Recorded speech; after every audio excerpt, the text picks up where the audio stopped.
ఇక్కడ బానే ఉన్నారు, మళ్ళా తీసుకొచ్చి దేశంలో పెట్టుకున్నావు. మరి పైసలు ఇవ్వా అని అడుగుతున్నా నేను మీ దగ్గర. బికారులా పైసలు ఇవ్వా? సామాన్యుల కడుపు కొడతారా? ప్రశ్నిస్తే క్రిమినల్ కేసులు పెట్టిస్తారా? ఏం పెట్టండి, దమ్ములుంటే నా పైన క్రిమినల్ కేసు, దమ్ముంటే నా పైన క్రిమినల్ కేసు పెట్టండి. డిస్మిస్ ఎందుకైనారో చెప్పాలి. మర్యాదగా డిస్మిస్ చేసిన వాళ్ళని మళ్ళా ఉద్యోగ అవకాశాలు కల్పించాలి. లేకపోతే ఏ కోర్టుకైనా, ఏ కోర్టు మెట్ల ఎక్కడానికైనా నా సొంత పైసలతో నేను సిద్ధమని చెప్పి కొండా సురేఖకి నేను ఛాలెంజ్ చేస్తున్నా. మీ మీద అమితమైనటువంటి అభిమానం ఉన్నది. మీ పేషీలో ఉన్న దుష్ట శక్తుల వల్ల మీకు చెడ్డ పేరు వస్తుంది.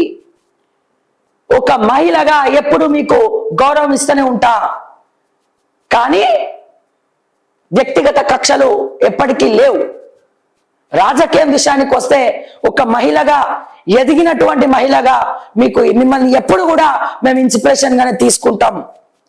కానీ సామాన్యుల జోలికి వస్తే మాత్రం ఊరుకోము అని చెప్పి నేను చెప్తా ఉన్నా మరొక్కసారి.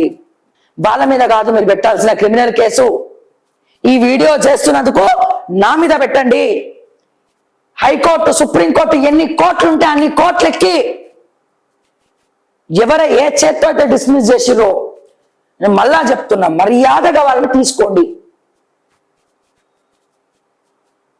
అండ్ ముఖ్యమంత్రి రేవంత్ రెడ్డి కూడా ఈ శాఖ మీద, ఈ శాఖలో ఏం జరుగుతుందో, యాదగిరి గుట్టలో ఏం జరుగుతుందో, ఏ అడ్డమైన ఎండోన్మెంట్ ఆఫీసర్ వచ్చి ఇక్కడ హైదరాబాద్ డీసీగా ఎవడు నియమించిండో అవినీతి పరుణ్ణి ఎంక్వైరీ చేయాలని చెప్పి దీని మీద నేను మరొక్కసారి ముఖ్యమంత్రి రేవంత్ రెడ్డి గారిని కోరుతూ, గౌరవనీయులైనటువంటి ఎండోన్మెంట్ కమిషనర్ గారిని, గౌరవనీయులైనటువంటి మా అక్క మంత్రి కొండా సురేఖ గారిని నేను రిక్వెస్ట్ చేస్తా ఉన్నా. ఒకటోసారి, రెండోసారి, మూడోసారి చాలాసార్లు రిక్వెస్ట్ చేసిన, బట్ ఏం లేదు. ఇక ఫైనల్ గా చెప్తా ఉన్నా, ఎవరినైతే డిస్మిస్ చేసిండ్రో శ్రీమతి కృష్ణప్రియ అండ్ శ్రీధర్ ఇమీడియట్ గా తక్షణమే వాళ్ళని విధుల్లోకి తీసుకోండి అని చెప్పి నేను మరొకసారి మీకు తెలియజేస్తా ఉన్నా. మీకు ఆ పైన కక్ష ఏమైనా ఉంటే ఈ కక్ష సాధింపు చర్యలు నా పైన తీర్చుకోండి అని చెప్పి నేను మరొక్కసారి తెలియజేస్తూ